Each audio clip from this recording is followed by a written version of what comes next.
It's Wednesday night and we're back with a fresh new season feel. Of course, it is season 2 of the ANZCAR Thunder series.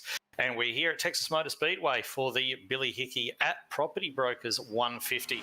And I'm not Carl Withy, as you can probably tell. I haven't got the accent nor the commentary skill, but I am here. It's Edward Foster. And I'm actually here with the locked-on lad himself, Mr. Wilco. How are you, Wilkinson? Yeah, look, I'm not panicking at all, and we're not running late, and everything is running smooth. And I didn't get my rig today and spend all my time putting my rig together. So yeah, I'm really good. It's good to be back. Shout out to Carl Wilkinson Withy. I hope you're doing well. I know you're not in the best place at the moment, but hopefully that all sorts itself out, and you're a good man, and you deserve to be feeling well. But we're here tonight to talk about ANZCAR Thunder. The Xfinity cars are going to Texas Motor Speedway, and yeah, it's all exciting. Fresh season.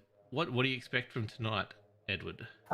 For tonight, who can tell? Who can tell? It's always such a different set of circumstances when you get a brand new season kicking off. Everybody's starting from zero again. Everybody wants to start off on that right foot. So we're going to see the traditional fast guys up the front. Hamish Gallagher, the reigning champion, of course, very, very good in these cars. Jaden Russell, really an on-form driver as well. And then we've got guys like Ryan Jones, who's out there setting some quick laps as well. Josh Micklemore's looked fast all the way through practice.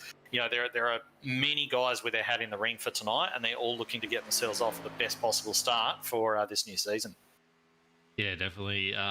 It's really good to see so many people come back for yet another season.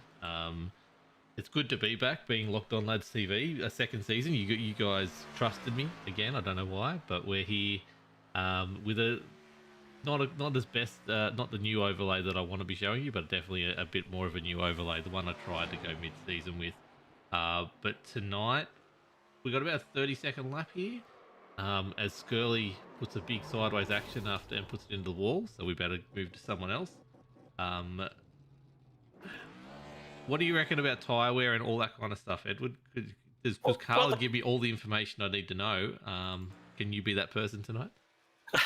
Well, it's actually been quite a while since I've driven one of these Thunder cars, so I'm not really up on the way they're handling at the moment. They look very loose. That's one of the things I've noticed through practice, is that they look loose. So whether that's just guys trying too hard, trying to hot lap during practice or what, they certainly do look as though they're a little bit of a handful. And of course, these cars have got a lot more in common with the old Gen 6 Cup car. Still live rear axle, 4 on the floor, the old school stuff, just the way we all like it. And they've got a very particular driving style to that style of car that doesn't really translate that well across to the new generation of Cup car, what we're seeing with the next gen and those kind of things. So these guys who are Cup competitors, there's quite a few in there, are just going to have to wind back a little bit to last year, or possibly if they've been running the season already, just readjust themselves back to this older style of race car. And who does that the best is going to be probably going to walk away with the chocolates tonight, I think. Yes, we cut the Nobby Tompkins, putting it a little bit sideways around. Looks like the exit of turn 4 there, coming onto the main straight. Do you think there's a particular part of this track that will keep people guessing? We were talking to a unnamed source before the race, and he was considering lap 1, he's got his name, that wall has his name all over it. Is there a particular part that you'd be trying to keep an eye out for? Yeah, certainly turn 1 and 2 is the challenging part of this racetrack. It's been modified in the last couple of years, and they've reprofiled the turn 1 and 2 especially. It's not been particularly popular. I have to say that I'm not the biggest fan of it either. But anyway, we're just going to have to see how the guys handle it tonight. It's going to be the same for everybody, of course. So moving out to the grid now, we're getting all the drivers lining up, as you can see them diagonally as they do in pit lane. And we'll just run through the grid real quick. Probably a good time to do it now, right before the start of the race. So Jaden Russell, pole position. We mentioned, didn't we, how he was really on form at the moment, and he's pulled a great lap out there, 30.302. And Ryan Jones going to be joining him on the front row. Micklemore and Gallagher, the Mitch Motorsports teammates, they're going to be sitting there on row 2. Then we've got Nigel Patton, great qualifying from him up there in P5 alongside Dave Douglas there in P6. Then we've got Williams and Skurlock, former teammates, of course, there on row 4. Row 5, Aidan Schultz and Justin Witcher Then row 6, Matt Knight, Adam Malone. Then we're going back to Norman Clark and Kobe Jordan. Nathan Rolock is there on row 8 with Brad Fenley. Then we've got Tex Linder, great NASCAR name, Tex, right there on row 9 with Tom Neal. And then we've got Phil Otto and Luke Georgeson on row 10. Going back even further, that's a big field here tonight. We've got Vickers and Trahair, a little bit lower than I would expect to see Luke Trahair, but he'll be looking to make his way forward. Likewise for Gary Wellman and Troy Davidson, their teammates sitting down there on row 12.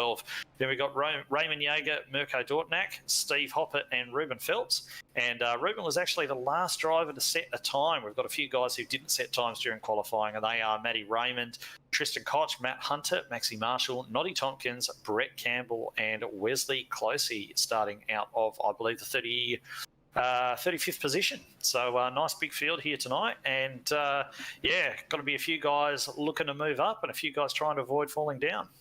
Yeah, definitely is. Sorry about all the camera work there. I haven't got my special camera pack on tonight. Texas apparently does not have that. I should have set that up beforehand, so I'm trying to find the best angle to get the pit lane. And pit lane 1 and pit lane 2 are not those cameras. Look, Jaden Russell, the man who did everything he could but win the season last year. Hamish was the one who got up and won it, but Jaden Russell had a few mishaps, shall we say, but definitely looked like he was the one to take it to Hamish all last season. So great to see him back. Great to see him leading the way. Ryan Jones is not made the track. Is that true? I haven't got him on. Yeah, it doesn't look like it. I can't see him out there. No, he doesn't appear to be there. So it looks like Jaden might have Josh Micklemore for company on the front row. But yeah, just a word on Jaden as well. Like he started out in ANZCAR, and he was he's a dirt racer normally, and you know how those guys are. They're very, very aggressive and so on. And he's taken his time to sort of build it up and kind of learn a little bit of a different mental approach that stock car racing on the paved ovals, the longer races, has. And now that he's sort of got that in his head, he's going to be a force this championship, definitely. So those two boys on the front row are probably our championship favourites at the moment, being Russell and Gallagher. Yeah, it's good to see names like Dave Douglas getting up there as well. Nigel Patton, Stevie Dub as well, but Aidan Schultz in the top 10 there as well, with Justin Witcher, who I was calling only Sunday night. He had a really good race. Well, he was having a really good race anyway. So good to see names like Tex and things like that jump out as well. But yeah, it's going to be an interesting night. And look at Hamish ready to go there right next to Jaden Russell. This will be a very interesting start as the pace car is away and we are about to go green flag racing. Green flag. Look at the lead he's got already. Busted out a nice little start there. Hamish and Josh, who's going to sit there and get into the second place there? Hamish goes very high. Yeah, it's very difficult to actually restart on the outside of the front row because you haven't got anyone on your inside to base yourself off, and the guy on pole can go really whenever he wants, so long as he doesn't overtake the pace car. He can go as soon as he's ready, which means it's actually a lot easier to start from third than it is to start from second. We've seen that with Hamish there. He's not panicking. He's a fairly smart guy, so he's just going to drop in there into fourth place at the moment. I believe he's sitting there in fourth behind Douglas and Micklemore as well, and Jaden out to a healthy lead, but as we know, these things are very sensitive on tyres, and if you do push really hard to build a gap, not only are you going to lose it when the caution comes out, but you're going to hurt your tyres as well. So he'll probably just push himself into a little bit of a rhythm now once he gets happy with that, with the tyre temps and everything like that, and then the other guys will be able to line up and go to work. Yeah, definitely. As we go to the back of the pack here, there's 3 and 4 wide here, which is crazy. I'm just going to let Edward see what I'm actually showing people, which is a handy thing I forgot to do. But there you go, Edward. You can see what I'm showing. A lot of action happening. Dave Douglas had a great start up into second. That's a really good effort. But we've got Brad Fenley back here on his own, but in front of him, 2 wide, 3 wide, right at the back of the field there. All kinds of things are happening as it looks like Matty Raymond and Nobby Tompkins are getting right in the action there. Try and sort this. Is that Ryan Jones at the back there finally? Yes, so he has joined the race. Yeah, he came out of pit lane. So I don't know if he had. Yeah, it looks like he had a connection drop out right before the start. So he's got back into the race now. He's going to be a couple of laps off the pace, I think. Just having a look at him, he is 2 laps down. Okay. So he's going to need a couple of lucky dogs to get that back. He's not going to unlap himself on pace. Whoa. Steve Hoppett there making a big swing to the inside. ANZCAR veteran, very popular little race streamer, YouTuber as well, Steve Hoppett. Loves streaming his races. I love watching him as well, but it looks like he's had a big moment there, shot down to the apron, and it looks as though he's managed to gather that up. No harm, no foul. As we go back to the front, Jaden Russell pulled it out to 0.7 of a second here as they all stand in line to chase him down. Davey Douglas leading, Josh Mickelmore, Hamish Gallagher just sitting perfectly in that little 4th spot there, with Michael Skurlock happy to be the 4th in that run. Yeah, it looks like Mickelmore's starting to size up Dave Douglas as well. Just the way he's coming off the corners, you can see he's actually probably carrying a little bit more momentum there. He's not overly impatient, Josh. I don't think he's going to push a move before he's actually ready. But certainly the way he came off turn 4 then, he looked as though he's potentially got a little bit more speed in that car at the moment than Dave. Yeah, definitely does. And he's easier all over him, but they are slowly bringing that gap back down to Jaden Russell, whether he's just deciding to hold on to those tyres a little bit and just come back, or these guys are working together really well to come back and start taking him down. But the field has sprung out a little bit now as we see Kobe Jordan and Raymond Yeager. Kobe Jordan there going high with Raymond coming underneath there, making a nice little move there to move up another spot there. And we see still the back of this pack with Ryan Jones trying to make his way through, even though he's 2 laps down. All you can see is those yellow cars of Raymond Yeager and Nobby Tompkins going too wide with many cars there.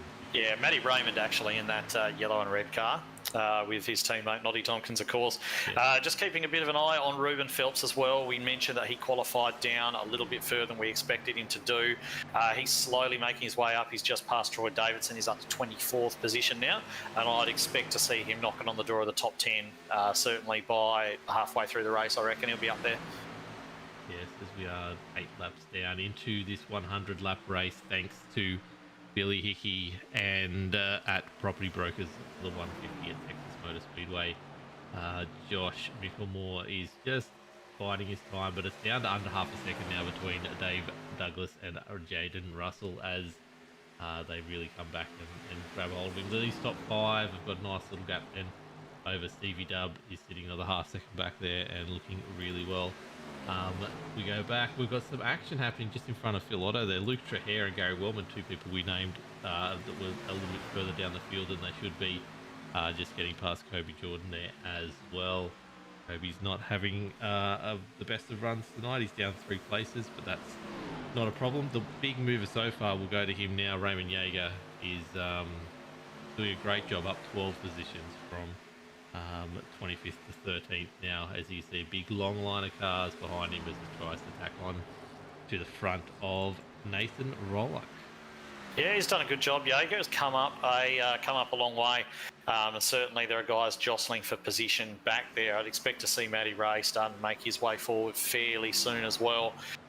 But he's sort of renowned for playing the long game, definitely, Matthew Raymond. So taking a look at the front, the gap between first and second has definitely closed. Josh Mickelmore still sitting on the back of Dave Douglas as they push up to Jaden Russell. I'm not sure if Jaden was a little bit quick out of the gate and maybe built up a little bit too much temp in those tyres, or whether he's just he wanted that gap to avoid getting caught up in anything early, and now he's sort of backing it down and taking care of everything and running his race pace. But certainly that gap has come down just by a couple of tenths, sitting there at 0.4 of a second right now. So Jaden just keeping the rest of the field at arm's length at the minute, but it doesn't appear as though second, third and fourth, they're all good old boys by now. They've been around a long, long time.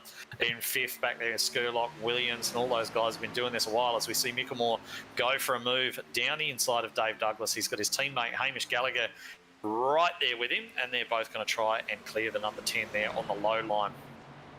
Yeah, and Mickelmore's got it done, which is really good. It'll be interesting to see whether Hamish can get up there, but look at Dave all over the back of Josh Mickelmore there as well. Just making sure that he's going to have to make that move completely stick. But Hamish is all over him, but behind him, I think Hamish is going to push that Supra down the inside there fairly soon, and we'll see him move into third place as he tries to retain his championship from season 1 of 2022. Yes, Carl, I'm just looking at chat now. I have my spotter on. I've had my spotter on for ages. I just keep on forgetting to turn it off when I run in, and I don't practice, don't get prepared. Trev, yeah, we've got huge shoes to fill as Hamish Gallagher puts the move on Dave Douglas finally to move into third behind Josh Micklemore. Yes, Carl, unfortunately not Caution, here. yellow flag. Caution. Got a caution. Caution. Let's go and Luke take a quick look at Georgeson. what's happened with that one. Luke Georgeson, was it? Yes. Yeah, it looks like it was. He's down there on the infield, not looking too happy at the moment. Just wondered exactly what kicked that off. And that's weird. He's just really just driven into the outside wall on the straight, and bounced off the wall and down onto the apron. That's a strange incident. That's a very strange incident. Not sure what kicked that off. Yeah, I'm just having a look now. I went back a little bit too far, but he's just drifted up. Whether he's too busy watching, I've done it before. Too busy watching. He might have been adjusting something potentially. Yeah. It does happen, when you're looking at your black boxes and your various bits and pieces. We're going to see the whole field come down now. Yeah, Russell leads them down. He's going to take some new tyres. Dave Douglas looked as though he might hang out there, but he's actually brought it down the lane as well. So you're going to see absolutely everybody cruising down the lane here, taking service. They're going to be taking 4 tyres. They're going to be topping off with fuel, and they're going to be getting back out there. Yeah, definitely. It's a good time to do it. Obviously, we won't see them get home or anything like that yet, but anything that can save you being in the pits later on is always good right now. It's an interesting one. I've definitely got myself stuck looking at the wrong thing at the wrong time, but I believe that's probably what's happened there. He's just drifted up into the wall. Okay, so we've actually, sorry to cut you off, we've actually had a really interesting strategy call here. Stephen Williams, he has taken fuel only, so he hasn't taken tyres. Haven't seen the side of that car go up at all. It looks as though he's just topped off with fuel and come straight back out. So he's going to assume the lead of the race. He's not going to have, and for guys who follow road racing stuff, GT racing, supercars, those kinds of things, you probably don't necessarily understand how crucial fresh tyres are on a stock car, because these are big, heavy cars and there's a lot of load that goes through them on the banking, these fast turns. They really wear those tyres a lot, and there's a lot of drop-off. Sometimes 1.5 mile track, and you're looking at sort of a second and a half drop-off over 30 laps or whatever. So Stephen Williams there, he's going to be at a major tyre disadvantage. You're probably going to see Russell and Micklemore and everything potentially go firing past him here. We're going to see what that difference is. But he's saved a set of tyres. He's only topped off, and he's decided he's going to use those tyres potentially a bit later in the race. So we'll see if he's able to make a decent fist of it. Normally, the tyre wear will sort of plateau after a while. There'll be a big advantage on new tyres, and that'll sort of the gap between the used tyres of Williams and the fresh tyres of the guys behind is going to narrow. But it's all about what he's able to do, how many positions he drops before that really takes place. So I like it. I like people rolling the dice on strategy. I like people doing things a little bit different. We'll see if he can make it pay off. Yeah, like definitely, it's a different strategy. I don't see it paying off, but you never know. That's why he's down there racing, and I'm up here just talking about it. Just to give you an idea, the best laps these guys have been doing, especially Stevie W himself, 30.76, 30.71 for Jaden Russell. They were doing sort of 31.2s and 31.5s after the just before the caution. I was keeping an eye on. So that there's a half second just in that 16 laps. So he's going to be really looking at doing half a second slower than these guys straight up, and obviously getting off the mark will be a little bit more difficult for him.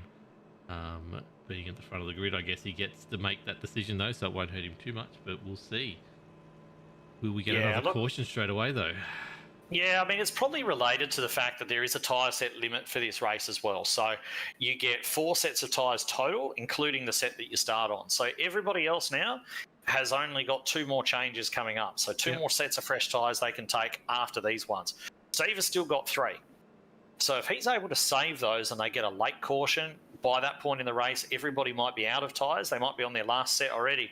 And if Williams is able to come down, he's got a fresh set left. He can come down the pits, get the tyres, and if there's 10 laps to go or something, he's just going to streak past everybody and win the race. So that's what he's planning for at the moment. He's playing the long game, and I like the thinking behind it. I like the roll of the dice. What are you talking about? Thunder Series are great driving standards. There's going to be no more cautions for us this race, I'm sure. It's the first race of the series. It's a really big field, so I reckon there's probably going to be at least 2 more in it personally. Yep. Was a pretty clean start, 16 laps as they did under green, but I'm predicting at least 2 more, I reckon, before this one's out. Yeah, definitely. Look at these cars. They're still in such good nick. It's strange after some of the racing I've been seeing lately. Yeah, I miss being out there, but this is really good to see. The cars all in line, coming around the back here, and we're going to be ready to go. Will Jaden Russell be able to get him on the outside? You said it was hard to start from that outside. What do you think? Very, very. I think there's almost no chance Jaden's going to take the lead here. I think that Williams is going to get away. I think he's going to jump early to try and avoid getting caught on his old tyres in turn 1 and 2. And I think Micklemore's going to go with him. I think that outside line's going to struggle. As the pace car drops away, we are ready to go racing. You'll hear my spotter say it too. When's he going to jump? There he goes. And he's away. Jaden's going to sit there and not going to drop down. Doesn't quite get enough of an overlap there on Micklemore, so Micklemore should be able to take second away here. Will Davey Douglas be able to push him along? Or Hamish be able to steal 3rd place for the moment as well? Look at them coming now. Look at them coming now. That is the lack of grip that Williams has got. Look at the extra speed that those boys have. Yes. Certainly through 1 and 2, and they've got to make hay while the sun shines as far as the fresh tyres goes. Williams knows this. He's not going to do anything stupid, throw any dumb blocks. He's just running around the outside there, almost kisses the wall, actually. He didn't touch it, but that's as close as you want to get. And he is falling back now. But what he's trying to do is he's just trying to hang on best he can. As we said, he is playing the long game. He's kept that set of tyres. He knows he can't run with them now, but later on, let's see if it pays off. Yes, as we follow him, see where he sits in the field. He's got enough pace. He's a very talented young man, so he will find himself sitting pretty well in the middle of that pack somewhere, even with those tyres, I think. But he'll love being called a young man too. He'll absolutely love the fact you called him a young man. That's what I do. I make people happy. If we go back, Luke Trahare, I thought was making a few places here, just creeping up on the back of Matthew Raymond there. I think that both of them will come through the field pretty well. But biggest mover of the day, still Raymond Yeager as he takes over Matthew Knight and Stevie Dubb there as he moves his way up into the top 10 now, into 8. Other big movers are, we've mentioned him before, Ruben Phelps not having the best qualifying, but he's sitting there about to get past Kobe Jordan, who we've seen a few times get taken tonight, unfortunately. But all these familiar faces. We've got Adam Malone making a few spots here, getting up into the top 10 as well. A nice little drive from him. And Matty Hunter, the man, the extraordinary man, is sitting there up 11 places from his start in 30th position up to 19th. Top 20 there. Nice drive from Matty Hunter. Give us some thoughts on Matty Hunter. You work very closely with him. What's he like? Matty Hunter, very hard worker, extremely hard worker, does a lot of stuff behind the scenes that nobody really ever gets to know about because he's such a quiet guy. He's not one to blow his own horn. He just gets on with the job and does it very, very well. Puts to the man who really organises and puts together this particular series, and he can have some solid results behind the wheel as well. So it's good to see him out there having a run. He's been so busy, I know, with a lot of the admin stuff, and he runs the ANZCAR website and he does all the rest of this stuff. So how he actually gets time to get out there and do some racing, I don't know, but it's great to see him out there on the track, running in the top half of the field at the moment as well, or getting up towards the top half of the field, having a fairly solid night. Not a mark on that Super yet, so we'll keep an eye on him as the night progresses. Let's go back up to the front because Josh Micklemore is over the back of Jaden Russell. He is slightly going just ever so slightly quicker. Just a little bit slower on the last lap. But he's got that gap. It's under just around 2/10 there at the moment, with Hamish right behind him, keeping him honest as well, and Dave Douglas leading the back pack that is chasing them down. Just quickly, we talked about Billy Hickey at Property Brokers 150 at Texas is this week's sponsor. He's a real estate agent for Property Brokers. If you're in the Hawke's Bay, New Zealand, servicing Hastings, Clive, Blacksmere, and Havelock North is the areas that he does.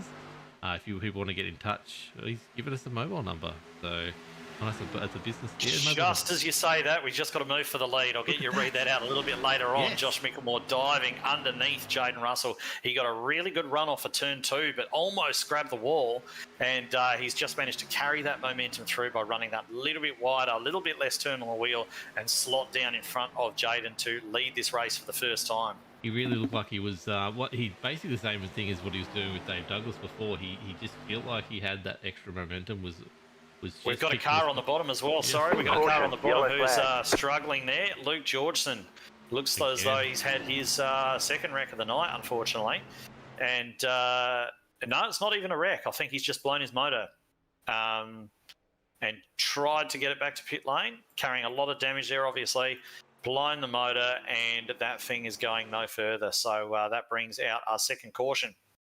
Not the best night for poor Luke. I know he loves his racing, but he definitely will be disappointed with tonight. Yeah, he's just paddling at the back of the field there, so I can't really get much out of that. But yeah, so he's brought out the second caution tonight. So let's have a look. What's Stevie Dub going to be doing in the pits this time? I reckon he comes down. I think he comes down. I don't know what the other guys are going to do. I think with the tyre limit, I'd probably be staying out, although Mickelmore does look as though he's kind of fainting towards the pits at the moment. Is he going to jump down? I wouldn't think so, but I've been surprised before. But I would think that we're going to see Stephen Williams in this time. He's going to go drop right to the back of the field, but he's going to have a pace advantage. Yeah, Mickelmore stays out. So let's keep an eye on Stephen Williams, who's dropped all the way back to peak 20. Off sequence with everybody. Is he going to dive into the pits, or is he happy enough where he is at the moment? And he is going in. Luke Trahare's going in as well. So, yeah, all of those guys diving in. We've got Luke Trahere, as you mentioned, in the pit lane. Stephen Williams in the pit lane. And who else? We've got Norman Clark, Mirko Dortnack, Ben Vickers, all come down the lane together to get some fresh boots on their car. Williams is the one I'm really going to be watching. And I've got to say, he's the one I noticed, obviously, because he shot to the lead, not taking tyres. He's definitely getting tyres this time. But I'm having a look back there at Norman Clark, and it looks as though Norman's only taken that splash of fuel. So there's a few guys there who only went for the splash of fuel as well. So some really different strategies playing out tonight. It's great to see. It's going to be really hard for us to keep all track of. We're going to do our best to do it. But, yeah, certainly it's great to see all the different strategies playing out, and makes it a little bit different, makes it a little bit unpredictable. So Norman Clark's going to slot out of the pits right there in front of Mirko, behind Steve Hoppert, Luke Trahere there as well. And I would imagine that Stephen Williams, there he is, coming back out. He's come out with Ben Vickers. It looks as though both of those guys took tyres. So got a few guys rolling out of the pits as well behind them. Doesn't look as though there's any damage on those guys' cars. I must say that I'm not 100% up to date with the strategies that those guys are on as well, but certainly everybody behind Norman Clark has been through the lane. And just for an update on young Ryan Jones, who qualified P2 2 laps down because of connection issues, is now on, from what I can tell, the lead lap.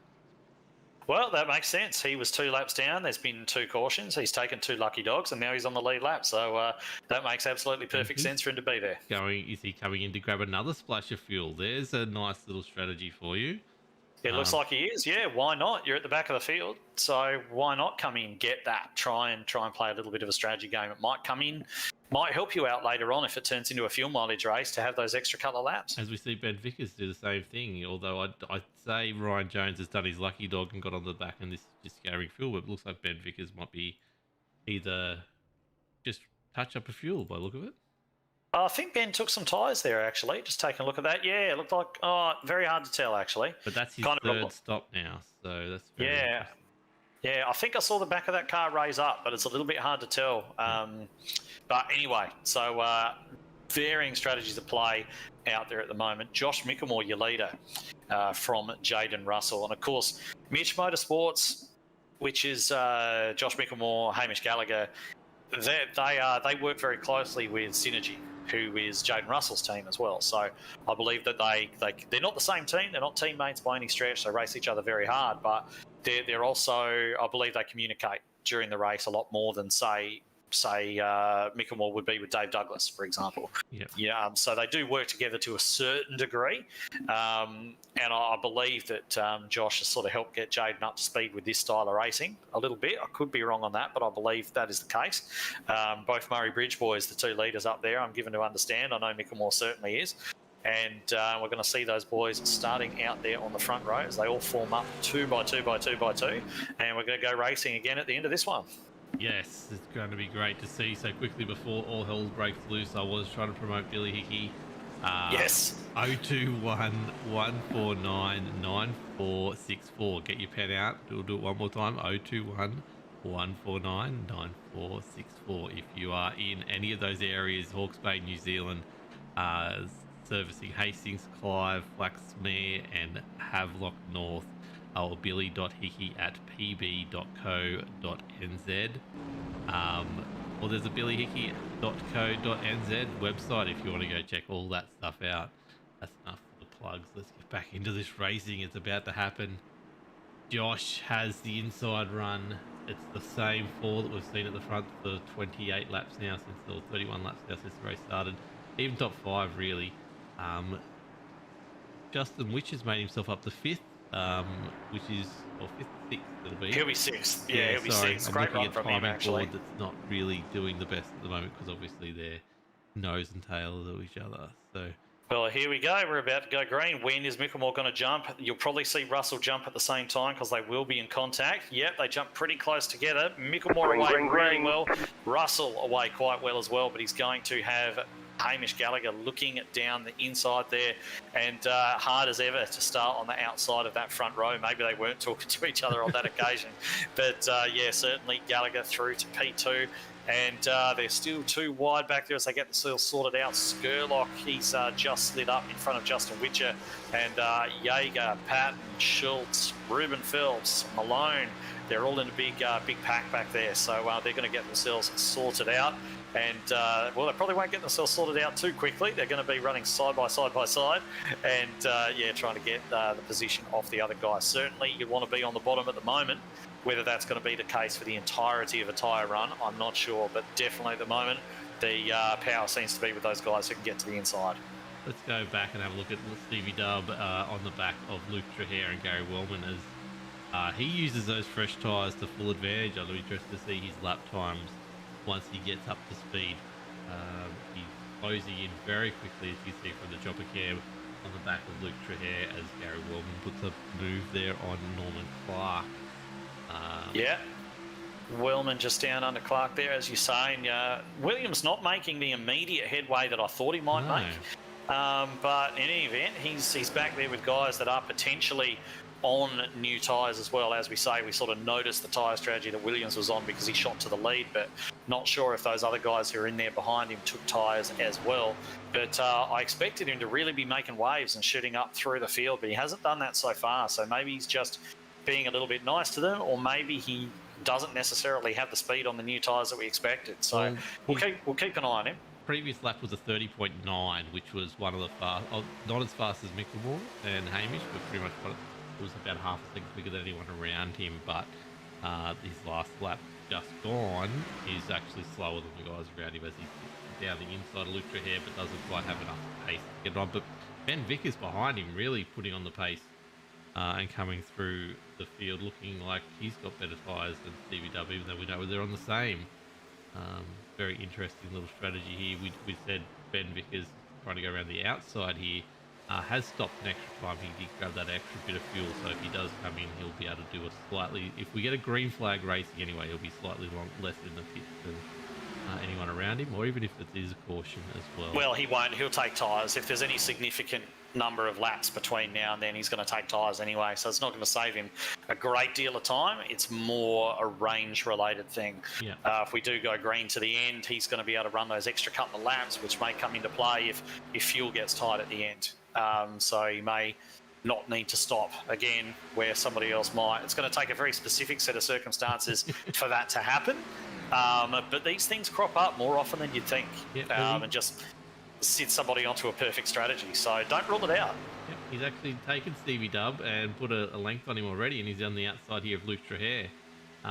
getting right alongside him. And if you can get down on the inside of him, I think he's going to be able to get past him. As Gary Wellman up front is moving past Nobby Tompkins, and Nobby Tompkins got a bit of a tap in the rear there at some stage. Got some extra little panel work that someone has done to him. But that's unlike Nobby. Noddy, sorry. Quick shout out to Noddy, actually. He notched his first win for that team, I believe. Certainly his first league win the other night in the Weekend Warriors 87 series. I was in that race. And he came away with the win at the end of it. So 1-2 as well for them. They had Matthew Raymond there in second place, and some nobody in third. So it might have been me. Certainly they're on a great run at the moment, and Noddy's just building confidence all the time. You know, Matty Ray's a really good teacher for him to have as well, and they're working very closely together to improve, and it's paying off. Shows that you kind of get out what you put in. Yeah, definitely is. He's one of the names that's always around whenever you watch an ANZCAR broadcast. He's always there and thereabouts, putting some laps in. Good to see him come back each every week. So well done. As we see Raymond Jaeger get into the wall there, but backwards. Oh, nice. And he's actually got some damage in the rear there. I did notice him dropping back from the position he was in. I think he's got some damage down the right-hand side, obviously from the wall he just hit. But he's definitely taken a beating in the rear there at some stage as well. That's car looks slow. That car looks slow, doesn't it? Yeah. It's kind of dropping back. Yeah, he's got the rub on the side. He's got a bit of damage on that tailgate as well, which sometimes hurts you, sometimes doesn't, depending on what it does to the profile of that spoiler and the way that iRacing sort of calculates the effect of that damage. But unfortunately, had a really good run up, and now he seems to be falling back just as fast as he got there, which is a big shame for him, because he's been on a really good run lately.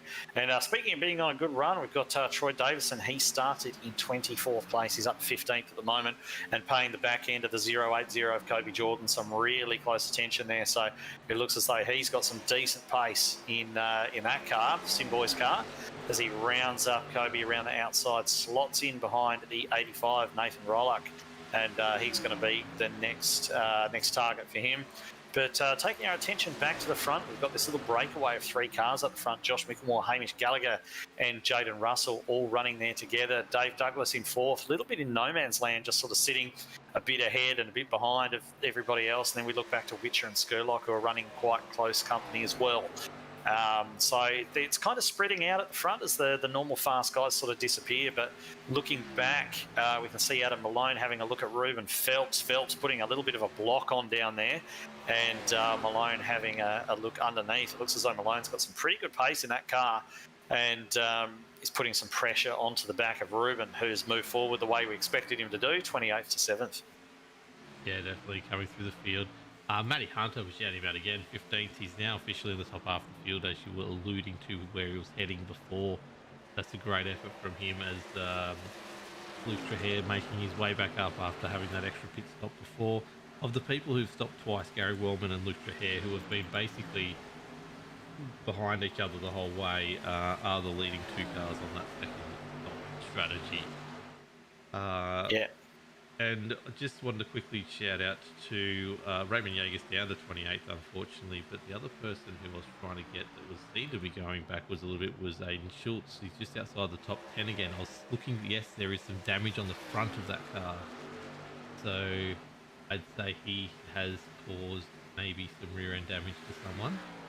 Well, was he in the vicinity of Raymond Jaeger earlier on? I think they were up battling in the top 10 there, so I'd say somewhere along the lines Hayden's hit the back of Raymond, and Raymond's come off the worst for wear, but Aiden's still circling around. That's not entirely beyond the realms of possibility, I suppose. With that damage sort of matches up, and they were in the same sort of location on the racetrack. So we don't know it for certain, but definitely both of those cars carrying damage. As we look at Wellman, he looks as though he's making a bit of a dive in there on Rolac. He's going to get that move done quite easily. We've got Davidson and Trahere nearly came together. Trahere wanted that straight line through the turn. Trahere was under him, had to take to the apron just a little bit, but those cars are all moving forward really quickly. Wellman up there to 12th position at the moment. Davidson still in 14th. No, he's just taken Rolock, so he'll be in 12th. 13th, and Trahir make his way up as well. So not great with numbers, but I'm getting there.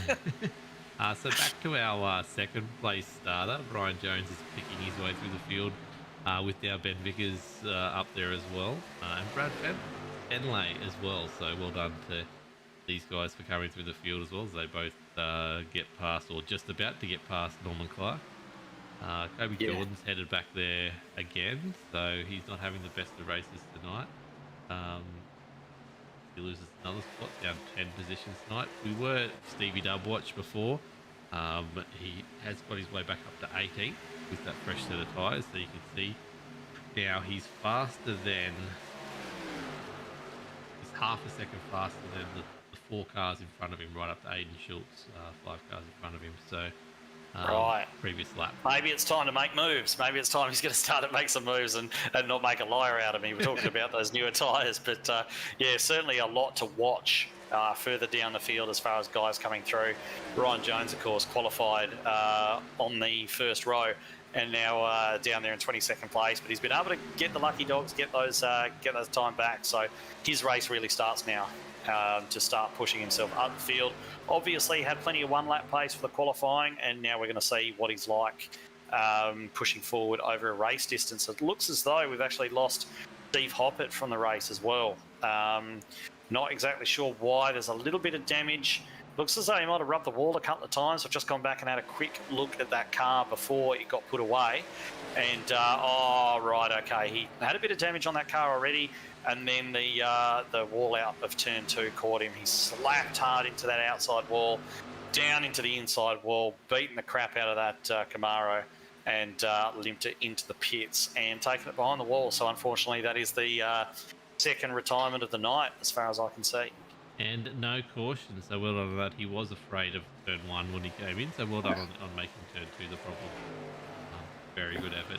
I was just eyeing on before when you started to bring that up, as we go back to the front, Michael Skurlock's taken Dave Douglas. As we were talking, Dave Douglas was on his own, as he seems to be having some trouble with that rear of that car. Has he got damage on the back right hand side? I don't. Just having a quick look at him. It doesn't look. If he does, it doesn't look too bad. He does have some significant damage on the right front though, so it looks as though he's gotten into that wall at some point. As I mentioned earlier on, turn 1 and 2 can be really quite tight here. If you don't turn it in exactly right, it really makes it difficult to carry speed and avoid that wall. And now it's done some stuff to the handling of that car, because he was smoking those rear tyres out of turns 3 and 4. And unfortunately, I can only see him going backwards from here. Yeah, there's a few cars that showed how bad damage is. I was trying to look before I noticed that. Ben Vickers, who was actually getting past, we were talking about the different strategy he was on. He was sticking with Stevie Dub. Something's happened here, because there's no damage on his car though, but he's gone back to 23rd after being right up with Stevie Dub, who's right up here in 14th at the moment. It was actually looking the faster of the cars, so I don't know what's happened there, whether he's burnt the tyres out or along those lines, as Luke Trahir starts to make a move on Matt Knight. Sorry, just while you were talking there, we've lost Aiden Schultz as well from the race. Looks as though that damage on the front of the car was a little bit worse than we first thought. He's popped a motor. Only lasted the 51 laps with that engine. And the motor's gone pop, and he's rolled it down into pit lane behind the wall as well. So we're seeing a few retirements now. Yeah, definitely. Oh, just I'll say that. Sorry, Jaden Russell making a move for the lead on Josh Mickelmore while we're watching guys dropping out of the race at the back of the grid. There's some action going on at the front of the grid. When it looked as though there was nothing about to happen, and then suddenly there's a change for the lead. So Jaden Russell slotting down the inside of Josh Mickelmore, very much the way that Mickelmore did to him earlier on. Regains the lead. He was our pole position winner, of course, and set the fastest one lap, lost the lead earlier on, and has now come right back and grabbed it off his mate, Josh Mickelmore. I just want to, I know these guys are battling it out. They're the fastest guys in the track, and Josh is about to maybe put another move on him to get that spot back. But they look like he's definitely still got some pace. But we were watching Gary Wellman, Luke Trahir, and Ruben Phelps before. They have all just snuck into the top 10 together, the three of them. Excellent. Back to back, they're all in there, chasing down Dave Douglas, who we know has got a car that's not in the best position, so they'll move up one more spot, and then they'll be chasing down Adam Malone, who we know has a very fast car. Yeah, those tyres are going to plateau at some point, though. So this advantage that they've got is not going to necessarily last. So I'd be wondering what they're going to be like once they get to the back of, say, Malone and Skurlock and guys like that. Especially Skurlock, who is fairly decent on the tyres at a lot of places. So, and also Micklemore, you're talking about potentially having a run back at him. I think he's probably a bit too smart for that. He's definitely a long game thinker, and he's not going to want to burn up his rubber and everything else, fighting side by side with Russell, trying to take every run and dive back down the inside. He's not going to want to do that. He's got his mind on where he is after 100 laps, not after 58 laps, where we are right now. So he'll settle in there. He'll try to keep his tyres as cool as possible, being in the wake of that car in front. Of course, he's got his teammate Hamish Gallagher behind, and they're definitely playing the long game, those three out the front. Yeah, definitely are. You can see now Jaden Russell's just starting to pull away from him. As I get rid of some spam out of YouTube. So thanks for that. We don't need to know anything about that stuff, but Jaden Russell really starting to put on a half a second here, which is really good to see. One of the few cars that are still in the 31s at the moment, besides Stevie Dubb, actually matched his pace last lap, which is pretty interesting to see, and Nathan Rawlock is down there doing 31s as well. Yeah, it looks like Hamish might be about to get past Micklemore as well. It could actually be that Micklemore has potentially taken the best out of those tyres, and he certainly seems to be third in pace of the top three at the moment, as Hamish just completes that move, gets past him. No fighting between those two, and Hamish is now going to go to work on the back of Russell and see what he can do. And of course, Russell's gone out to a 0.7 of a second lead right now. And we've got Kobe Jordan coming into the pits. So I don't exactly know what's happened there, but he is heading into the pits right now as well. But yeah, we'll keep an eye on him. These three at the front, we've got a 4-second lead over the group behind, so they're really starting to put on a nice severe gap there. I think Kobe might just be deciding he's had enough of the tyres and wants a new set. Yeah, he's chucking new tyres on, so I'm not sure. Maybe he hadn't pitted at all yet in this race. I hadn't actually noticed that myself, but it's possible. 60 laps is around about a tank of fuel, so it could be that he's come down because he had to put something more on that car. It's not worked out for him, though, because he's got a lap down already. He's about to go a second lap down, I believe. Yes, he is. There are the leaders coming past him. So, yeah, that hasn't worked out. If that was a strategy call, that hasn't worked out for him yet. Yeah, so my timing board has him. That's his second stop of the night. Okay. So the first stop, I assume, would have been around about, as we've got Brett Campbell coming in as well for his second stop of the night. But he's got a little bit of damage down that right-hand side as well, but he's definitely heading in. Yeah, so some varying strategies playing out. Looks as though we've got Mirko Dortnak. He's on the pit road as well. Looks like he's actually been there for quite a while. He's 13 laps down. Luke Georgeson's still sitting in there, 37 laps down. What's happened here? He's coming in as well. Yeah, Malone coming in for tyres. So it could be that. Yeah, it could be that they're watching each other, just covering each other off, etc. Or it could be that we're now within the fuel range of the end. So these guys could be pitting to get themselves to the end now. And if it goes green, they could be in great shape with this undercut. The undercut is so powerful in these cars. And we get a yellow flag. Caution. That's worked out beautifully for Malone. Worked out absolutely beautifully. Not facing the right direction. We talked him up, and it all happened. Aiden Schultz is in chat saying that wasn't ideal. No, it wasn't. So what's he done? He looks like he's just got loose or tight more than anything else. Yeah, tagged that famous wall on the outside of turn 2. And avoided the car on the inside. Smacked the inside wall, though. Turned it around, and yeah, that's his night done, to be honest. That's done like a dinner. I don't think he's too happy either. He's stoked up those rear tyres. Don't think he's going to be overly pleased with himself, but that is really unfortunate. He was having a good run, but that has worked out for Malone. So long as the pace car hasn't caught him at the wrong point, I think that's going to work out brilliantly, because he's just taken the tyres. He's going to catch the back of the field. Everybody else is going to come down and get tyres now, get set to the end of the race, and Malone's just going to, if he's not a lap down... He's a lap down by he is. scoreboard, yeah. Yeah, he might be able to get that wave around and get back though, but that's a shame he dropped that lap, and that's what I meant about the pace Tex car isn't not. going in front of him, so Tex is technically in front of him, so he can't. Yeah. Oh no, there's a whole heap, but so we still may get it. We'll see what happens. Where's the leaders at the moment? Yeah, let's see what he does. I think he'll probably end up behind the pace car, get the wave around, and have to come back to the tail end of the field, which is unfortunate. That's what I was saying when I said, depending where the pace car was and how it came into play, because if he'd managed to get out of the pits ahead of that pace car, he would have been leading the race. Yeah, and so two cars that have stayed out anyway as well, so he's going to be stuck behind them for starters.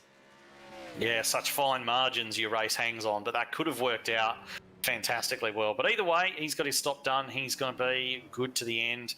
He'll just cruise up now behind Kobe Jordan. They're both stuck up there behind the pace car. And as soon as we go one to go, they will get waved around and they'll be able to get their lap back and join the tail end of the field. Yeah, let's have a look at the smoke coming out as Hamish almost gets there in front of nearly Michael Skurlock. Looks like he's probably got him. He has, yeah. He jumped Micklemore, so Skirley's going to jump up there into third place. So he's actually jumped Witcher and Micklemore in the pits, which is a really good run. He hasn't jumped them by enough for me to think that he's done anything weird. I think he just got a good stop. Trahair's right up there now as well. Look, Trahair's right in there behind Micklemore. So with Gary these Wilman guys behind him for the first time, I think, in a little race. Yes, Stephen Williams, which is still in there. So, yeah, cream rising to the top, as they always say. Shout out to the old teammate Norman Clark there running in the top 10 as well. Not sure how that's going to correct when they come across the line, but he was certainly in the top 10 before they came in. So that's good to see as well. At the moment, unfortunately. Okay, yeah. We do still having a great race, definitely. It's going to be interesting. We've got 34 laps to go till the end. If we get green flag racing till the end, we've got some very interesting people. Like Ryan Jones has made himself back to 13th. We know he has the pace, qualified second on the grid. Definitely. Gary Wellman, Luke Trahair up 17 places each. Ruben Phelps and Matthew Raymond right behind each other, up 19 places each. It's definitely going to be a great night, but obviously the front of the pack, Jaden Russell, Hamish Gallagher, and now Michael Skurlock, Josh Micklemore. These guys have had the pace all night. It's just going to be interesting to see what happens between those guys and this charging bunch of Luke Trahair and Gary Wellman and Stevie Dubb, Ruben Phelps and Matthew Raymond. Yeah, well, you've got to remember that charging group were doing the charging because they had fresher tyres on than everybody else. So now we're going to see what kind of pace they've got at an even playing field. Have they got anything for that breakaway trio that we saw? The Russells, Gallagher, Micklemore, those guys who've been setting the pace all night. Has the Trahair, Wellman group, have they got anything? Was being back in the grid like they were, sort of hiding their potential and hiding their pace. What are they going to be able to produce? So it's going to be fascinating to see if we can turn this leading trio into a leading quintet or something like that, and have a five-way battle for the win. I think that Jaden's looking really good as far as his pace goes. He seems to have long-run pace now that he didn't necessarily have in that first stint. So I think he's going to be really hard to stop. But you can't rule out guys like Gallagher, who's so good in these cars. You can't rule out Skurlocks and Micklemores, and Trahair's had a great year as well, notched a couple of wins already in the truck series. He's going to be worth looking at. So it's going to be fascinating. And, of course, all the cars now, as far as fuel's concerned, they're good to the end. So these guys are now playing for that checkered flag. They're not playing for the next pit stop. They're not playing for strategy. They're not playing to put themselves in line for something else. They've now got their eyes on the checkered flag, and they're ready to go. That's what they're aiming for. If we get another caution, we get one. But that's what they're aiming at now. They can get home. They know they don't have to come down that lane again. And it's going to be really cool to see what approach each driver takes. Are they going to try and pace themselves for that time, or are they just going to go balls out and see what happens? So we're going to know in a couple of seconds. Yes, we will. There's a lot of story to tell yet, and I can't wait to find out. There's an amazing top 10, to be honest, and yeah, can't wait. This is going to be a very spectacular finish. Hopefully, so we've had, I reckon, 2 sets of tyres each. There may be 1 set of tyres left on everyone. but I don't think anyone's got anything special up their sleeve at the moment as far as tyres go. Perhaps Williams has one extra set. I'm not sure about that because I think he came down when a whole lot of others didn't. So I think that might have evened out. Yes. So yeah, I think you're right. Everyone's going to be pretty much the same. So let's see what Skurlock can do from third position there. He's going to be right behind Russell as he jumps. There he goes. Green. Looks like the Mitch guys lining up there on the outside. They're not allowed to change lanes, of course, until that start-finish line. And Skurlock probably didn't get away as well as I expected him to, but it looks as though he still might be able to gain one position down there on the bottom. But Hamish Gallagher's going to be very, very happy with holding on to that second place and not dropping back to third like we've seen on every other restart so far tonight. They're 3 wide in the background. It looks like Witcher in the middle of that one. He's got Stephen Williams on the outside, Ruben Phelps on the bottom, and they managed to sort themselves out now. Stevie Dub's still holding that outside line, running along the wall. Did Gary Wellman get a touch of the wall there? Looks like he's lost a little bit of momentum. He was up very, very high. I think he may have actually rubbed the wall and copped a little bit of, doesn't look like too much damage. It might have just sucked a little bit of momentum out of that car. Yeah, definitely that front end has a little bit on it. You can definitely see it looks like a little bit wobbly as well. But it's going to be, yeah, these guys, the backpacks definitely already seem to be dropping off this front four of Russell, Gallagher, Skurlock, and Micklemore. These guys are battling out for the podium, and they've already put on over a second almost back to Luke Trahair, battling it out for fifth, which is a great position for him to be in. Sneaky little Ryan Jones getting into the top 10 there as well. I was just about to call that. I was just about to say when you stopped talking, have a look at Ryan Jones up there as he's still fighting. Williams is fighting for it, but he looks as though he's got that move done. He's come from 2 laps down into the top 10 now, and he's going past Wellman as well. Wellman looks as though that damage might be hurting him just that little bit. Jones slips past him into what's going to be 9th position now, and he's got his eyes on Matthew Raymond, so he's going to be watching the leader. He guarantee Ryan Jones thinks he can win this. We'll see if he's right. Is there ever a moment that Ryan Jones doesn't think he can win something, to be honest? No. There's his opinion of himself is quite high, but he's he also thinks it. he can win the dirt championships that are racing on a different server Caution, right now. As yellow flag. Caution. We've got Troy Davison going back as Norman Clark as well. There's the big crash. It's a big one. It's definitely a big one. It looks as though Troy Davison has actually come down on, I think, Knight in the 25 has stuck his nose where it probably didn't belong. But to be perfectly honest, I think maybe Davison could have left him a lane on the bottom when he saw him coming in, but that has hurt Davison quite badly. It's turned him around, and a lot of guys have cannoned into that. Who's he collected? Norman Clark, Dave Douglas, and the 90 car as well. Nigel Patton, after such a good qualifying. Nigel Patton carrying a lot of damage involved in that too. So there's a lot of cars with damage, and yeah, definitely. That's it's unfortunate for all those guys. Yeah, definitely. Yeah, it was just a bit of a trip over. A case of tripping over him, wasn't it? But yeah, definitely got it the worst of where before Norman Clark, and Dave Douglas had a great night going, but not anymore, unfortunately. Yeah, and just on the other end of the track, sorry to cut you off, on the other end of the track, Matty Raymond has suffered some sort of equipment failure and gone hard down into the inside wall and actually retired that car. He said he basically just lost the screen, so it was only him that got taken in that. He was kind of having that incident while the other crash was going on. So there you go. He's just hard left into the wall. Bounces back up into lucky spins around, almost takes out Raymond Yeager and Ryan Jones. I'd like to see that from not Raymond Yeager, Gary Wellman, I think. Yeah, it was very close, but he's sort of done a good job. I've had that happen a couple of times to me before, where the screen's gone black, you just can't see anything, and you know the last thing you want to do is take anybody else. You know that you're probably going to hit the wall, but you don't want to wreck anybody else when you're doing it. But literally, it's just blind luck. There's nothing you can do, and it's just it's unfortunate for him that that's happened. Yeah, definitely. He's having such a good night, as he always does. He's the specialist of let's qualify last and see how far we can get. It's a shame to see him drop out like that, but it has given opportunity once again to a few cars. Did anyone sneak down, or is anyone about to sneak down? Where are we at? How long was I looking at that for? I don't think so. We weren't under green for long enough. I think just about everybody went down. I think if anybody's come to the pit road this time, it's really just going to be for repairs. And yeah, I see Douglas and Patton and guys like that coming off a pit road. So they've taken repairs. Matty Hunter is dragging what's left of that car back out there onto the track as well. So yeah, I think it's really just going to be repairs and so on. But we were talking just before that wreck about Ryan Jones and how well he's come forward from being 2 laps down.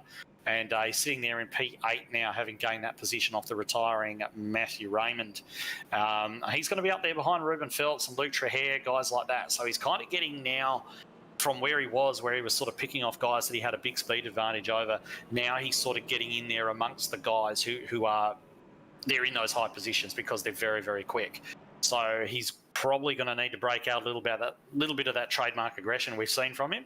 And let's see what he's able to do. Is he able to be aggressive as he needs to be to clear those cars in front of him while still keeping the tyres alive for the next 25 laps? You know, it's not an easy thing to do. Right now, Jaden Russell has got the easiest job because he doesn't need to get up and pass anyone. You know, he just needs to run his pace. He's got clean air there. Gallagher's a trustworthy guy behind him. Of course, he's going to be looking in his mirrors to make sure that Gallagher's not trying to get a run, make a move, anything like that. But of all the positions you could be in right now, Jaden's car is the one you'd want to be driving going into this last 25 laps. And everybody else has got to balance their aggression with trying to make positions up. You know, they've got to try and actually make something work and make something happen, whereas Jaden's just got to try and keep the status quo. So I guess we'll see how it all plays out as we rack them and stack them again. So just out of interest, just going through the fastest laps of the race, top 5 fastest lap of the race is from Justin Witcher. So he's sitting in 5th there. He's got the fastest lap of the race so far, according to my data, 30.29. Good 0.2 faster than everyone else. He has got the inside for the start. Keep an eye out for him for a podium tonight as well, jumping from there. Although obviously he's got 3 very sneaky people, 4 very sneaky as they go past. We got on your outside there, Hamish Gallagher, Michael Skurlock, Luke Trahair, and Ryan Jones all sitting there on the outside, wishing they were down on the inside. But he's got a nice little spot there, I think, and some pace to burn. But yeah, we're very lucky in ANZCAR that we've got such a group of good guys that run every week, and I don't just mean good in the way they drive and their skill level, but just in their attitude and the way that they conduct themselves and everything. And this top group that we've got sitting here are all good guys. They're all going to race properly, and hopefully they're going to give us a really good finish to this race. And we talked about Jones. It's going to be really cool to see what he can do from there, what he's done from so far back. But the battle between Gallagher and Russell as well is going to be fascinating. As Russell goes, he drops early, takes Micklemore with him. Green, green, green. Does Josh getting up there alongside Hamish. He's got the overlap there, so he'll be able to hold that Skurley getting straight down as the gap opens up between the person I talked about, Justin Witcher, as well. So Skurlock's put himself in a prime 3 position. wide. Three wide back there. Yeah, Luke Witcher Trahair finds himself in the middle again, slices down in front of Ruben Phelps there, trying to avoid getting hung out to dry. Hamish Gallagher has done a fantastic job to retain that second place. Remember, he was really high and really wide, and he's managed to come off the turn and beat his teammate Josh Micklemore to take that second place. Skurley just moving down in front of Witcher. Witcher having a look down the bottom, taking a nice early turn in to try and get that nose underneath Skurlock. That might cost him on the middle part, exit of the turn. He gets off there pretty well. I think Skurley had a bit of a slide, and he's having another look at him, which is not happy with just P5. He wants more than that, and he's going to have to pass some top-level drivers to get it. And he, all the while, having a look in his mirrors and keep Ruben Phelps off him as well. And behind Ruben Phelps, the ever-lurking number 11. Yeah, and while that's all been said, Jaden Russell is in the box seat, as you were mentioning before. He's out to almost over half a second lead on these guys. So with 20 laps to go, 21 laps to go, he is in the prime seat. But geez, he's got some talent behind him right now. Let's not forget, though. Let's not forget what happened in the first stint. We saw this before, didn't we? We saw Jaden lead away, and he took out this lead of around about half a second, 0.7 of a second. And then what happened? He started to come back to the field. Josh Micklemore ended up taking the lead. and Gallagher is looking quick as well. So he's actually just taken just over a tenth out of him on that lap. So Gallagher's not wanting for pace. There's only 20 laps to go. They can afford to lean on that rubber a little bit more now. It only has to get them another 20 laps. So let's look to see if Gallagher's able to use that draft a little bit, close up to the number 28 and get a move done. Yeah, I think he's definitely got some pace on him right now, and it'll be interesting to see what he can do when he gets there. Jaden Russell's not going to make it easy for him, and his dirt heritage will help him cover all sorts of overtakes, which will be good to see. But it's just hovering around that half a second at the moment. Last lap, he was still about 5/100ths quicker than him, so he's definitely fighting it out. Look at Witcher. He's just come off the turn. He's taking a little bit of a different line. He took a nice higher line, got on the throttle nice and early before, and look at that. He's pressured Skurlock into a bit of a mistake, and he's going to slip right under there, take fourth. Ruben, I reckon, is going to get him as well. Ruben's going to get it as well. So it looks as though Witch has actually pressured Skurly into a bit of a mistake there, which is no mean feat to actually do that. A lot of smoke on the track too. I think somebody's actually blown up, and it's Dave Douglas has lost that motor, so he's going to be coasting in. Yes, we will. There he goes. Just trying to get in. Hopefully doesn't cause any problems because we've got green. Oh, as the leaders go past. It's all good. Jaden Russell is now only 0.3 ahead of Hamish Gallagher. And then Mickelmore is dropped off. He's 0.8 off the lead at the moment. And Witcher... Sorry to cut you off. That's weird. Dave Douglas hasn't pitted.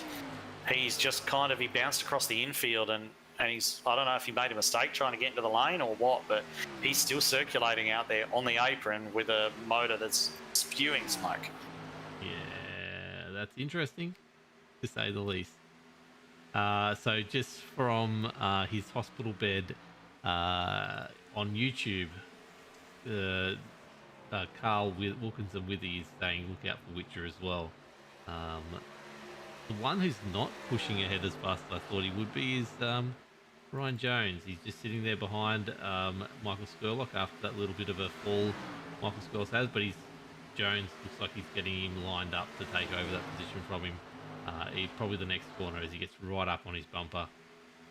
He has him set up to just dive down his side. So something could have happened to Skurlock. Yeah, he seems to have just lost a little bit of pace. He kind of got a little bit loose, and then it doesn't look like there's any damage that I can see on that car, but he's definitely lost a bit of pace. But Ryan certainly not being the ball of blind aggression that we might have seen from him in years past, where he just fires it in left, right and centre. He seems to be, now that he's kind of worked his way back to the front, he seems to be thinking about it a little bit more, pacing himself a little bit more, and it's paying dividends for him. You know, he sat behind Skurlock, sized him up, got the move done. It looks as though they're both sort of catching on Ruben now, who seems to have lost a little bit of pace. Phelps can't see too much damage on that car. It just looks as though, he's taken a little bit of a knock. Yeah, there's a scratch down the right-hand side there.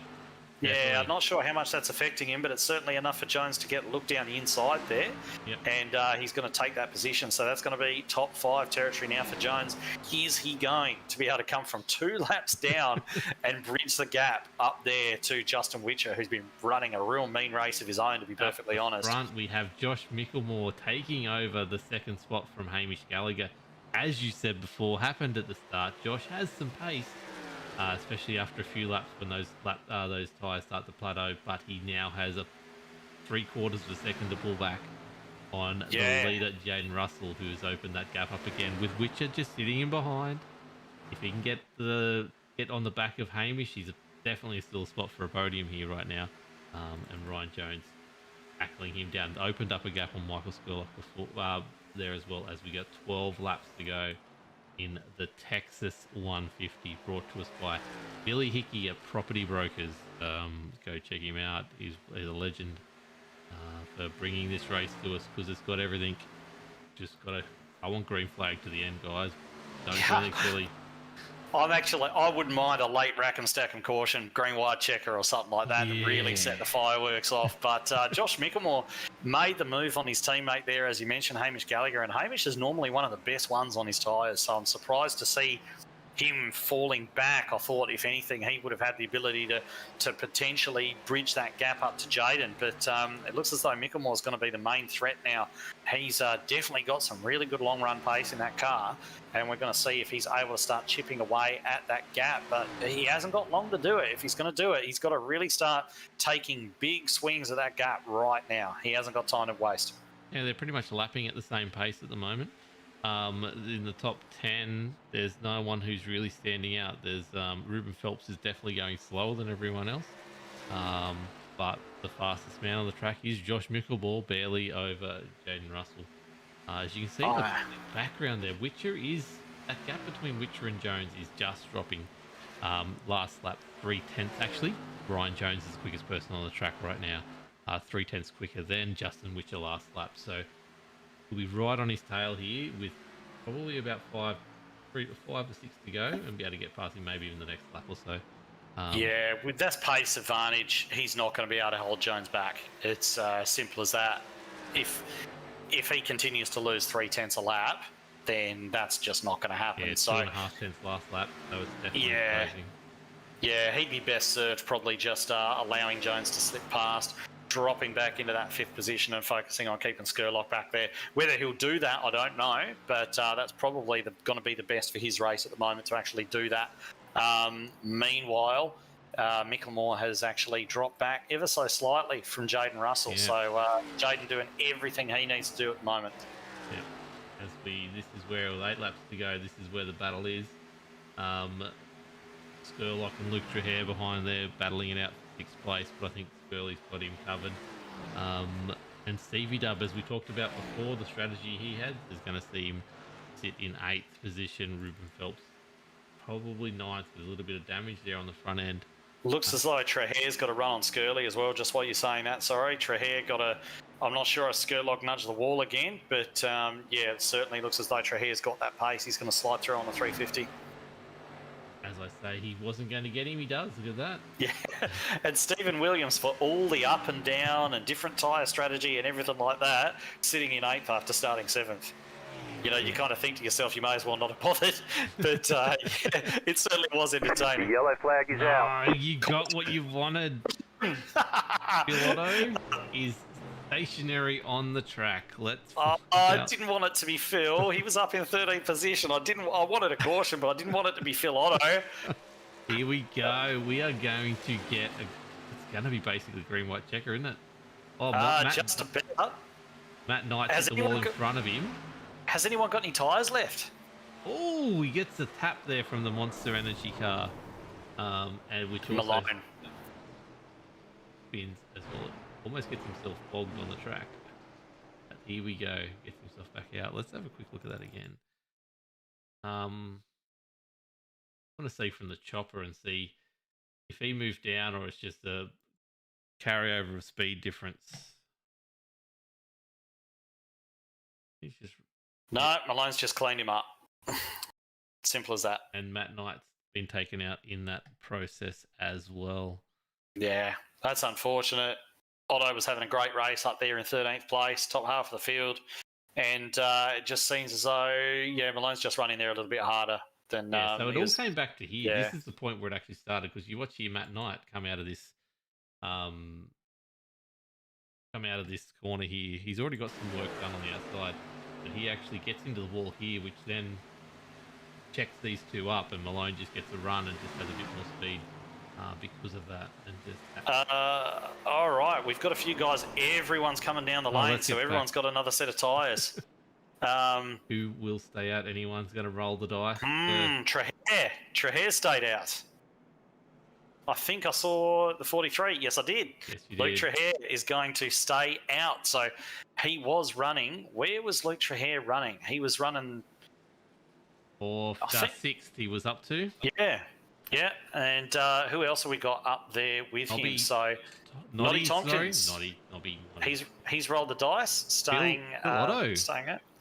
Phil Otto stayed out. Okay. That's not necessarily the decision I would have taken with a damaged car, but Matty Hunter. Matt Hunter is laps down. Yes, so I you think don't need to worry too much about him. After this, I think he can get out of the front play. Yeah, so all right. Hey, Luke Trahair. look at this though. What? Justin Witcher coming out of the pits ahead of Jaden Russell, But behind Ryan Jones. and Ryan Jones ahead of him. So effectively, of the guys with fresh tyre, I reckon he's only taken 2 there to jump him. Let's have a look. I'm just re-watching Witcher's stop right now. And Witcher's definitely taken tyres, but he has only taken the 2 of them. Now, Ryan Jones is the other one that I want to have a look at. Now, Jones, has he they're taken... both 9.6 and 9.5 in pit lanes. Right. They've both done the same thing. Where Jaden Russell's on 14.7. Ruben Phelps has done the same at 9.1 stationary on the day. How good is this? We've just got an absolute mix-up. We wanted a good race tonight to start the season, and what an absolute cracker this has turned out to be. So we've got Luke Trahair, who stayed out, didn't take any tyres whatsoever. We've got Noddy Tompkins, who stayed out. We've got Phil Otto, who stayed out. We've got Ryan Jones on 2 tyres, Justin Witcher, 2 tyres, Jaden Russell, 4 tyres, Ruben Phelps, we believe he took 2. Now, Then we've got Josh Mickelmore, Hamish Gallagher, Michael Skurlock, all on 4 fresh tyres as well. This is going to be something else. Nigel Patton only took 2 back down in 14th as well, just for curiosity's sake. So, question. You're the more intelligent person out of the 2 of us. Luke Trahair sitting in first, Noddy Tompkins in second, Phil Otto in third. That puts 2 cars between him and the other fast cars on the track, right? Does that help Luke Trahair immensely for a sort of a 3-lap dash or 2-lap dash, whatever it's going to be to the... Well, it doesn't help him at all because those lap cars are They're not lap cars, though. They're not lap cars, sorry. No, they're not. Okay, so they're damaged cars, they're not lap cars. Yes, that is going to help him. However, he's only going to last a couple of laps up there. He's got to go like a stabbed rat off the start and pray to God that Ryan Jones isn't able to switch on those 2 tyres, because quite often you take 2 tyres, especially in a lower aero car like this, and it makes you really loose until the tyre temperatures sort of normalise. Now, they're going to get a chance to normalise under this caution because they're running around slow, so those inside tyres, which have been on the car for a while, they're going to cool down, get to a fairly similar temperature, but still, fresh outside tyres can be quite loose. So Witcher and Jones might be about to find that out. They're going into no man's land. They don't really know how those tyres are going to react. Jones giving the car a little bit of a wiggle right now just to try and test what kind of grip he's got. He's going to be expecting to whip past those 2 damaged cars of Otto and Tompkins really, really quickly. And Jaden Russell, I don't even know what he's thinking at the moment. He's going to have a predictable car and he's going to have a fast car, but he's starting all the way back in 6th position with only a couple of laps to go. So he's got 2 laps to round up the cars with 2 tyres, the cars with no tyres, and everybody ahead of him. I don't know what's going to happen. How would you feel? Honestly, how do you feel? Hamish Gallagher, Josh Mickelmore, top 3 the whole race. They're sitting 8th and 9th with 3 laps to go. It's horrible. Like, honestly, in this style of racing, you do not always get what you deserve. Right? You can lead an entire race, and then there'll be a late caution. And you can even make the right call on the late caution, yet other people go the other way. I mean, Ryan Jones at the moment made a great call, but he's got 2 cars now that he wouldn't have expected to stay out. He would have expected no one to stay out and come out in the lead. He would be thinking right now. Yeah. Looking up how close he is at Noddy. Yeah, that's not good. He doesn't need to be that close. He needs to have the room to get out and around him. He can't be that close because it's just going to be contact. So we're going to get our question answers. We've got 2 laps. We're going to get our questions answered unless there's another caution. Don't rule it out. Trahair away. Green flag, green flag. Let's have a look here. Luke Trahair's obviously going to get away. He's gotten away very well. He's got Noddy behind him. Ryan Jones has got past Noddy. He only has Luke Trahair to get. Jaden Russell now moves down to 3rd. As we've got a crash, Ruben Yellow Phelps. flag is out. Ruben Phelps has been punted, I guess, maybe. I saw that happening. I saw that happening at the back. I saw Witcher trying to get around Otto because Otto was really, really slow away. He bounced up into Mickelmore. Mickelmore lost a lot of momentum, and that put Phelps underneath Witcher. Try to go 3 wide. Otto moves up a little bit, and Phelps straight into the fence and clears out a whole bunch of cars while he does that. So now we're going to go to a green-white checker, guys. It's a big hit. That's Kobe Jordan. That's Matty Raymond. Wow. Ben Vickers was in there as well.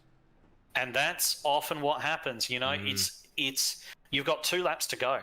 You've got 2 laps to go. You know the cars in front of you are damaged. They've got no new tyres. They're slow. They're off pace. You know that you have to go. You can't lift. And that's what's happened there. You know, guys are trying to come through. They can't afford to lift. It's too late in the race. They got to go. And that's what happens. If someone set the server up right, we're going to have a green-white checker.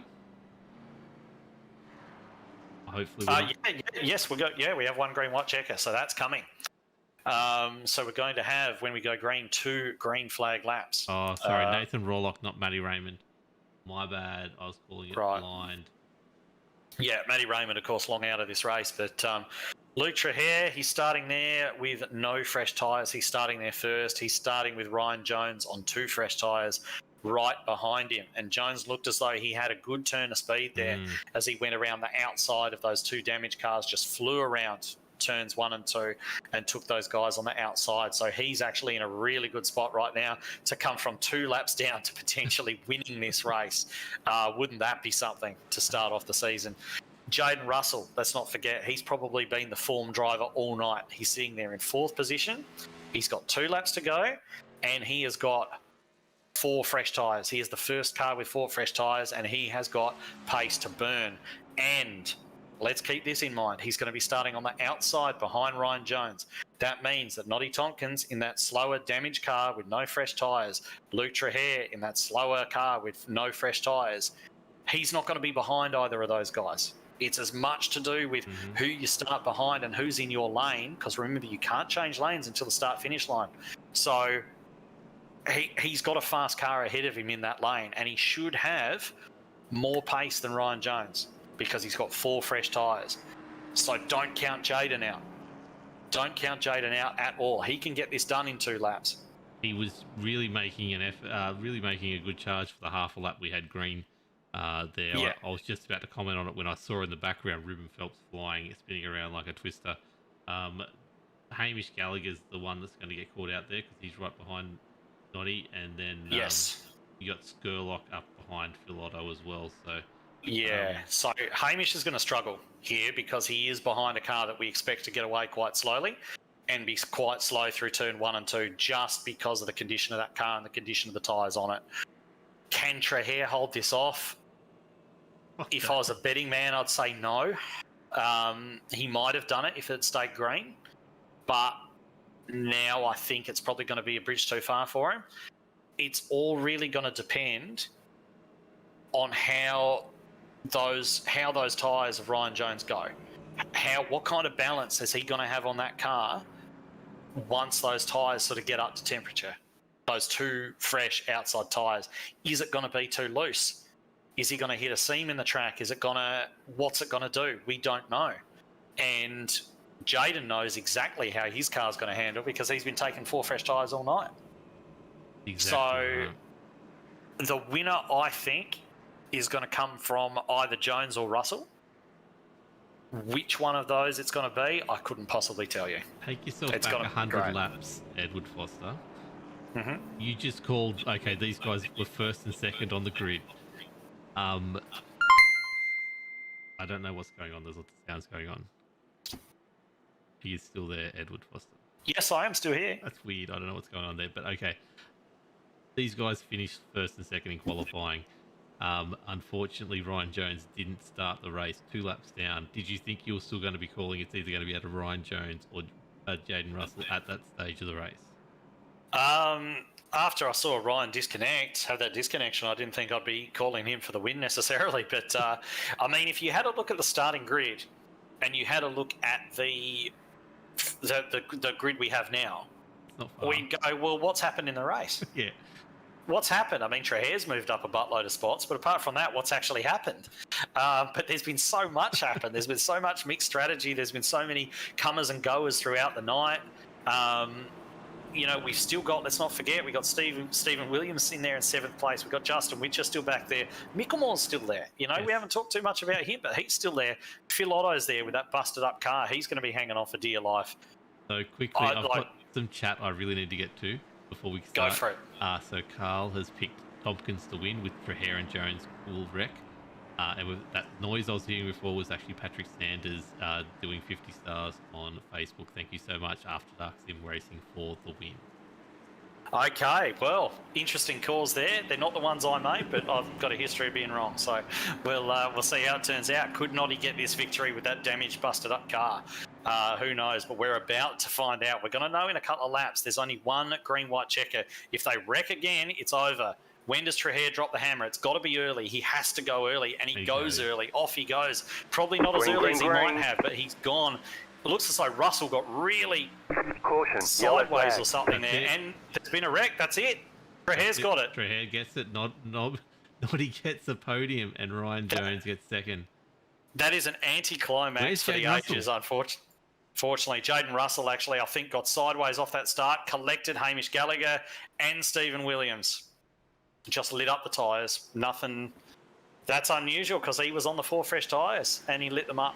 As I said he goes down deep and takes out Hamish and Stevie Dub, as you said. Yeah. Wow. So Luke Trehair takes the victory from Ryan Jones and Noddy Tompkins in 3rd position. That's not what I expected from this race at all. Phil's 4th. After being wrecked out of 13th place, Phil Otto is 4th position. Skurlock 5th. Justin Wischer hangs on for 6th position. Matt Knight, we didn't even really talk too much about him in 7th. Micklemore, after leading the race, 8th. Stephen Williams, after his up and downs, 9th. And Nigel Patton rounding out the top 10. I don't even know what to say. Gallagher, 19th. Russell, 20th. After all of that, after dominating this race, this is how quickly your fortunes can change in this type of racing. Incredible. What a way to start the season. That's amazing. And we've got Hamish Gallagher trying. Obviously, drop rounds will play a big part in it, but that's not the way he wanted to start his title defence. But he did everything right. Everything right. Yeah, he did everything right. He was going to restart in an awkward spot, as we knew. Did not expect Russell to light those tyres up. I don't think anybody expected Russell to light those tyres up. It's unusual. But they're running around under caution now. They've just crossed the line, so those results are official. And Luke Trehair is going to carry the victory away after looking for a moment like all might be lost. Yeah, I better go to live again. Sorry, that's why. I'm just baffled by all this. This is one of the more bizarre races I've seen in a long time, and it was so run-of-the-mill, It was just the 3 and 4 at the front with a 3 and 4 at the front, and that's the end of it. If possible, after we interview the top 3, I'd like to get Phil Otto in as well. If we see him pop up in the green room down there, have a bit of a chat to him because, I really want to have a bit of a chat to him about how that finish went. Of course, we've had Ruben Phelps sat down there in the infield care centre, who we didn't get to, unfortunately. Didn't get a chance to have too much of a chat with him.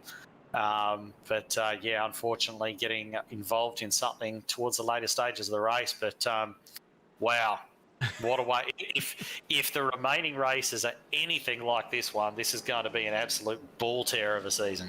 Yeah, because I was going to say, like I mentioned at the start of the season, of my brother race, Jaden Russell last year had some bizarre things, kick disconnects and things like this that cost him, a really good run at the championship. But he started the season with another bizarre result after such a good finish. Hold on, I'll get rid of the high results. We see Luke Trehair celebrate his victory that I did not see coming. He pulled that one out of his backside, didn't he? I mean, he started 22nd, didn't make too much of an impression early, made a good tyre call, started to work his way up through the field, made another good tyre call to actually stay out at the end there. But of course, you don't know, do you? You don't know if it's going to be a good call or not. No, I've got to call this top 3, this podium, the top 4. Let's go top 4. Luke Trehair up 21 places to finish first. Noddy Tompkins up 28 places to finish third.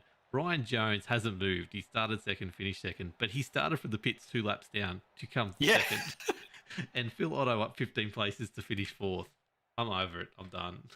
Let's go. You can't even. What can you even do? So we've got a few guys actually that sat down there in the general chat at the moment. We'd probably prefer them in the green room, but maybe while we're just waiting for the winner to filter in, we might want to have a chat. We've got Phil Otto and Ryan Jones down there. Who do you want to grab first? You dealer's choice, mate. You go for it.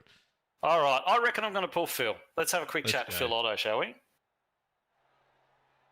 As soon as I can work everything out. Work out how to do it, mate. Phil Otto. There we go, mate. Very, very well, mate. We normally just go through and chat to the top three, but we thought that fourth place is probably worth a little bit of a conversation. So I'm just interested to see how it played out from your point of view. How good was that? I was just trundling around doing my own thing, and it just happened that the third last caution was just at the right time. Plenty of tyres, plenty of fuel, not a problem.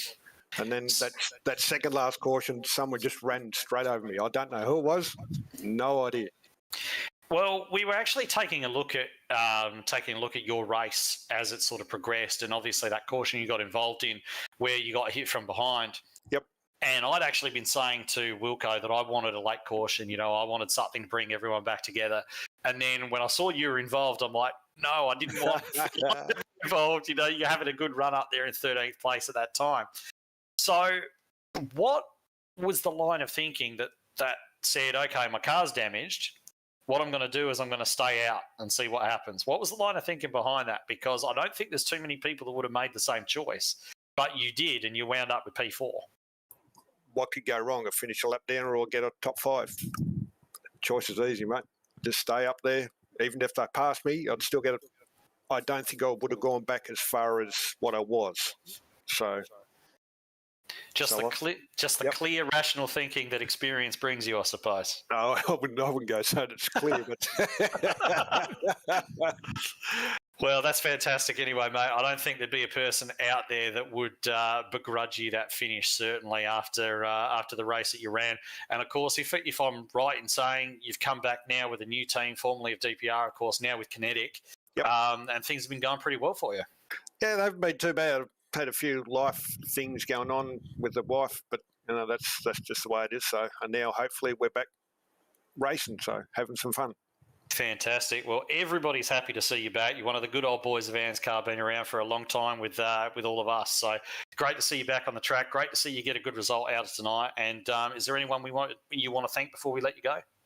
Just the boys at Kinetic and racing for John, and he's sorely missed the team. So, and you guys for up there, broadcasting and ANZCAR admin for putting this series on. It's really good. Thanks, boys. Appreciate it. Fantastic. Well, the ever-popular Phil Otto there with an ever-popular fourth place. Going to be one of the most popular fourth places, I think, in recent memory, certainly. So we might move now to our top three. And we're going to pull in Noddy Tompkins, our third place getter, right there at the end, and have a bit of a chat to him. Oh. Noddy Tompkins, third place. Where did that come from? Talk us through it. No, mate. This is where all the... it's just total luck, mate.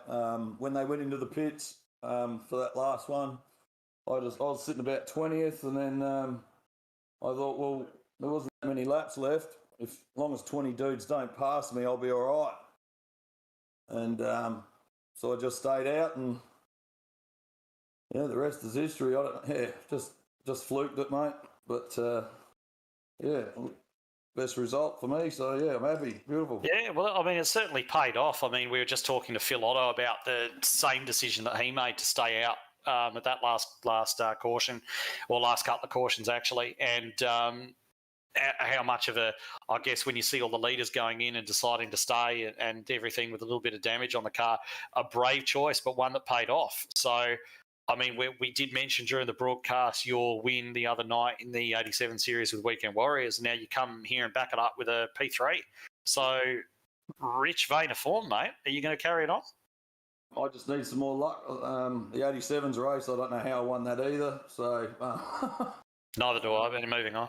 Yeah, but yeah, I don't know how that happened, but yeah, no, look, yeah, it wasn't for Matty. Matty helps me out so much. Unlucky tonight, but you know, I'm pretty green at all of this, and without Matty's help, you know, I'm improving season by season. But yeah, it's a slow process, isn't it? Yeah, it certainly is. So much of this this type of thing with when you're racing so closely around people is down to experience and so on. So you're certainly making your mark now, though. You know, you put we've got a top 3 on the board. That's something that a lot of people go through their entire lives in ANZCAR without achieving. So you've got that. You got to win there in Weekend Warriors, mate. So it'll be onwards and upwards from here, I imagine. Hopefully, that'll be good. That'll be brilliant. Yeah. So, well done to the other 2 boys who won first and second. And I'm not sure what happened with was it JCW. He missed a gear or something there. Well, he wasn't in the race, mate. JCW. So sorry, Jaden Russell it was. Yeah. Rightio. Did he miss a gear or something? Did he? I think he spun up the wheels from what it looked like. It looks like he spun up the bags and unfortunately spun down in the Hamish. Yeah, right, far out. No. Win some and lose some. Oh, thanks, boys. Fantastic. Anyone you want to give the shout out to? You mentioned Matty, obviously, but anyone else?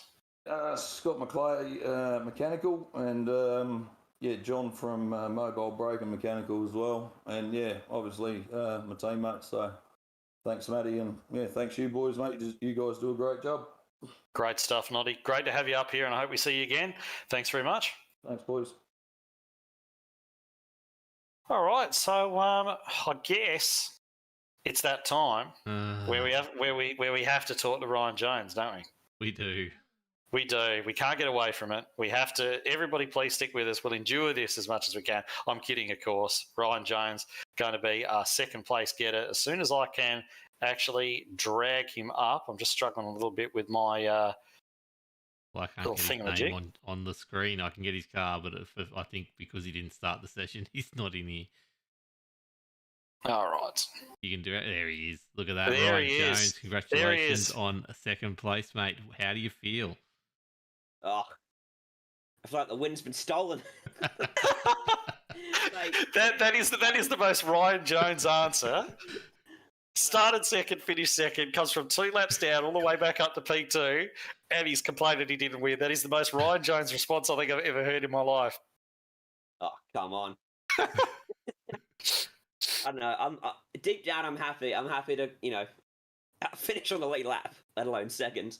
But yeah, I was pretty loose through turn 1 on those 2 rights, but it was pretty manageable. Just needed 1 lap to end up loop, but hey, it's the way it goes. Sometimes you can't keep your car in a straight line on a restart on 4 fresh tyres, but that's the way it goes. Okay, well, yeah, definitely. It's something that we did notice there towards the end of the race. We were talking about how your car was going to handle on 2 tyres, and of course, it's you're going a little bit into the unknown. Obviously, on that when I say first, the second to last restart, you managed to round up the 2 damaged cars around the outside of turn 1 and 2. You think you had something for Luke there if we remain green? Yeah, I mean, he was on all tyres, and the tyre drop-off there was massive. There was no way he'd be able to hold on.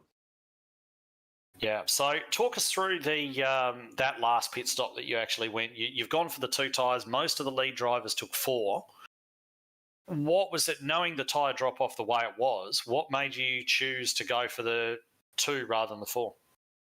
Well, I'd sort of been saving my tyres all night, and towards the end of that big first run, I was flying towards the top 10, and then I was matching the leaders before that second to last caution came out, but I couldn't pass because dirty air was screwing me a bit. So I just figured, well, I think I've got the pace. I just need to get up there, and the left sides weren't wearing too badly all night. It was more the rights that were killing, so I figured take a gamble. Yeah, it certainly paid off and just needed that 1 extra green lap. And you possibly would have been talking to us from 1 place higher. But still, 2 laps down to P2. I don't think that you can be too upset with that one. Nice. You're right. And I can't be too asked to Russell. I'm pretty sure he missed a gear or something went wrong with the gear shift. It wasn't even spinning the tyres up. Just one of those things that happens. Yeah, it looked like spun up tyres to us, but it could well have been something else as well. So yeah, hard to judge until you're in that spot. But yeah, definitely P2 tonight. Anybody you'd like to give a shout out to before we let you go? Mum, just to move back into her place today before I find some new accommodation, and she helps me unpanic when I pulled the powerboard out of the wall coming to the green. So thanks for getting me back in the race, Mum. That's fantastic. Yeah, obviously, been a bit going on around with your mum over the last little while. So, yeah, fantastic to hear that she's helping you out and helping you back into these races. So, yeah, we'll split this P2 between Ryan and Ryan's mum. So that's fantastic to hear. All right, so we will let Ryan Jones go.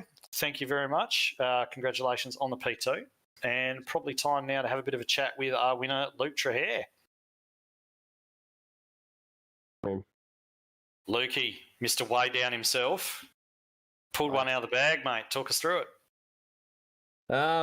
Yeah, not a lot to talk through. I showed up a little bit late. I didn't get a lap of practice in because the rig was just sort of falling to pieces. The wheel wasn't giving me any feedback when I tried to get in for a bit of practice, and then I sort of reset that, and my pedals wouldn't brake, and I had no brake through qualifying. Not that you needed it, but just everything was sort of going kind of wrong. So I think I just relaxed for the race and then got a bit lucky in the end there, obviously. Didn't have any tyres left. It's the only reason I didn't come in like everyone else, and the rest is history, obviously. Well, that was going to be my next question as to why you actually decided not to stop, because we were under the impression that most cars, and it seemed to be the case, had that extra set of tyres left. But I know that you were running a little bit of a different strategy as far as the tyres went. I know you made a couple of pit stops quite early, so I guess that sort of makes sense. But what were you thinking going into those last couple of cautions? Of course, we had the almost fake green-white checker where it just sort of worked out we were going to have 2 green flag laps, and then we had the actual green-white checker. You know, what was going through your mind at that stage on the old tyres? Well, the bandits were sort of riling me up, saying, "Oh, it's going to be a caution. It's going to be a caution for sure. It's going to be a caution, and you'll get a couple of cautions." And all that was sort of going through my mind was just try and get as good a start as I can. Just try and time it. The plan was to just jump early, like not sort of try and wait too much, especially on that first one. And I was sort of hoping that we'd stay green, because I didn't want those sort of guys like Ryan or that sort of thing to get up beside me, which they did on that second, or the real green-white checker. And so the plan was just to get the jump again and sort of see what happens. I wasn't personally banking or hoping for the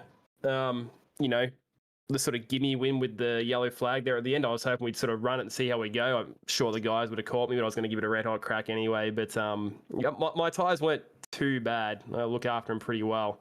I would have at least made it pretty interesting, I think, towards the end there. But yeah, I mean, just pulled the rabbit out of the hat, I guess, and here we are. Well, so we've got a guy who finished first who got no practice in because his rig wasn't working, and we've got a guy in second who ripped his power board out of the wall and killed his connection and plugged back in. Maybe the best way to go tonight was to have some catastrophe before the race and have everything just work out at the end. But anyway, came away with the P1. That's all that matters. It's going to be a handy little championship lead as well there, being round 1. So what are your plans for the rest of the season? You reckon you can take the fight to Hamish?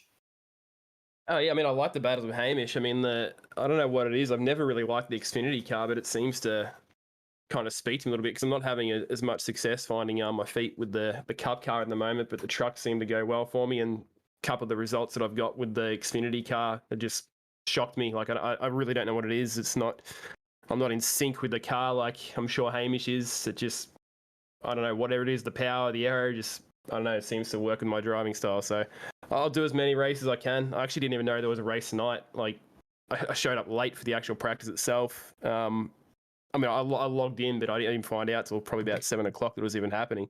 I thought we had a week off. But yeah, I'll keep running as much as I can, race against those guys. Good little series, enjoying the car. So we'll keep going for it. Fantastic. So before we let you go, the traditional shout outs, thanks, hi mums, anything else?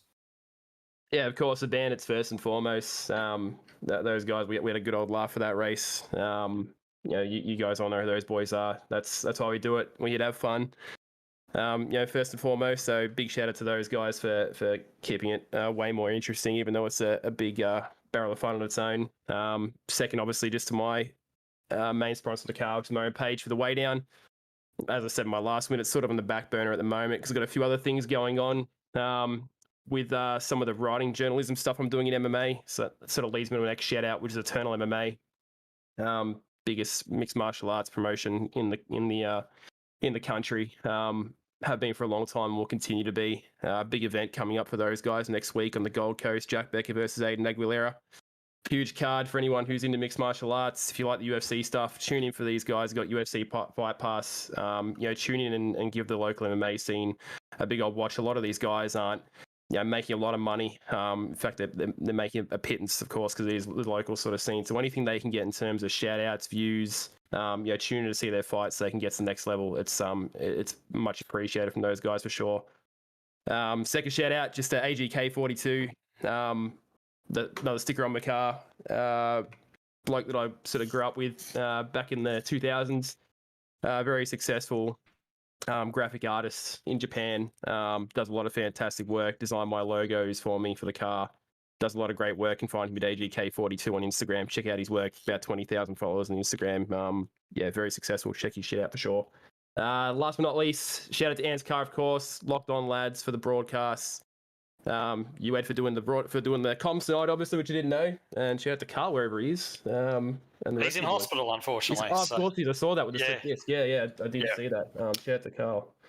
Hope you get better, Carl. Hope your recovery goes well, man. So not good to see. Thinking of you.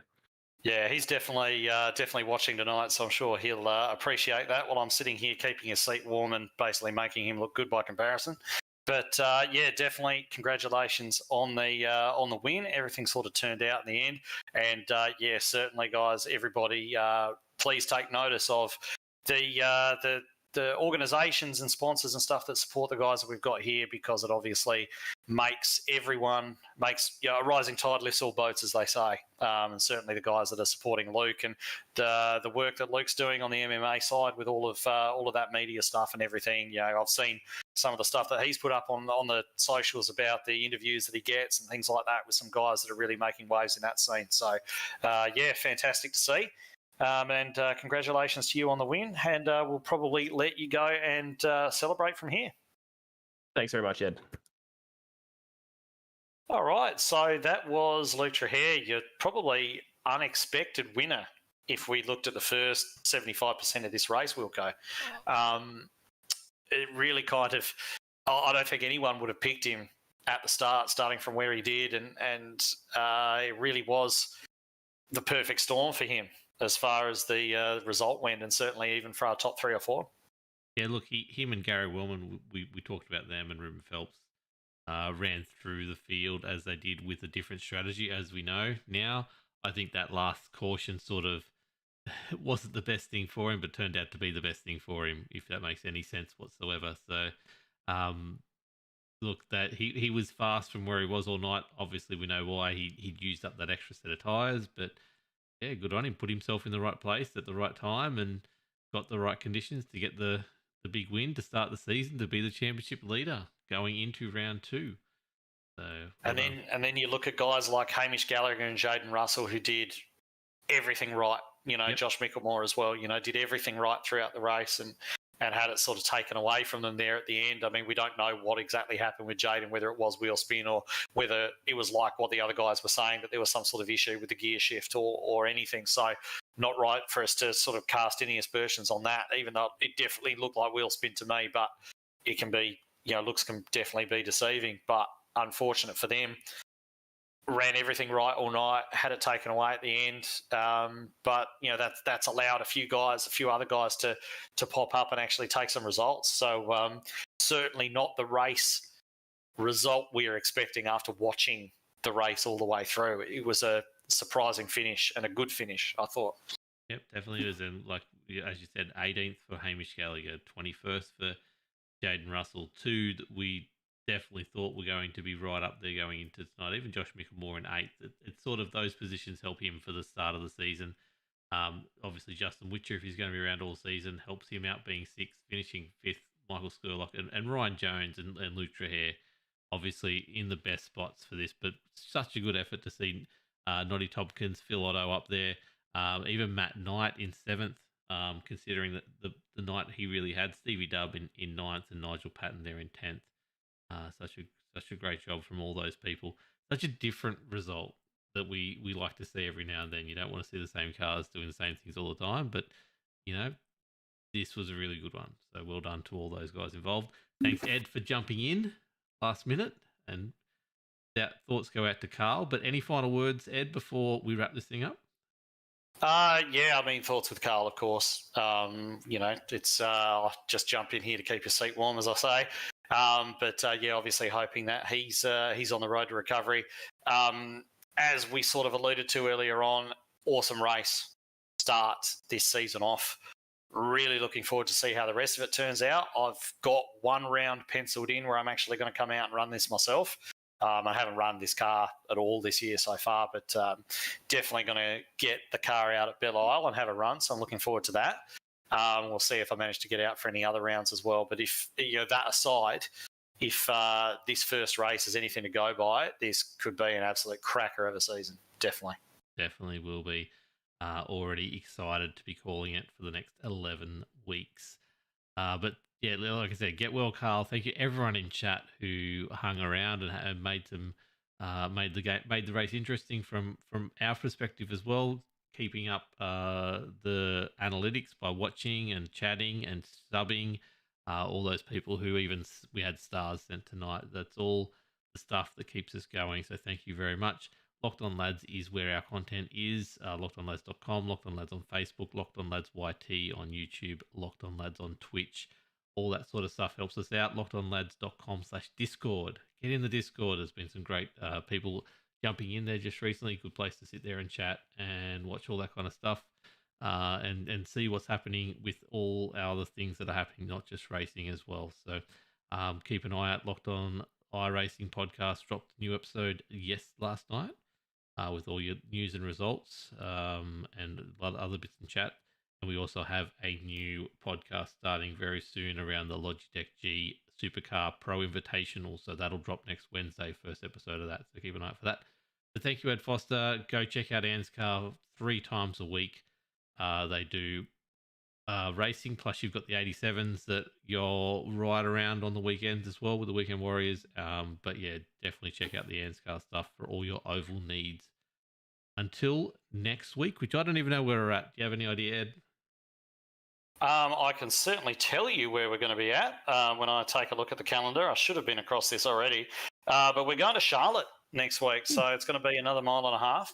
120 laps around there, so slightly longer race than tonight, 180 miles versus the 150 that we ran tonight. So another mile and a half track, and then we're off to Belle Isle.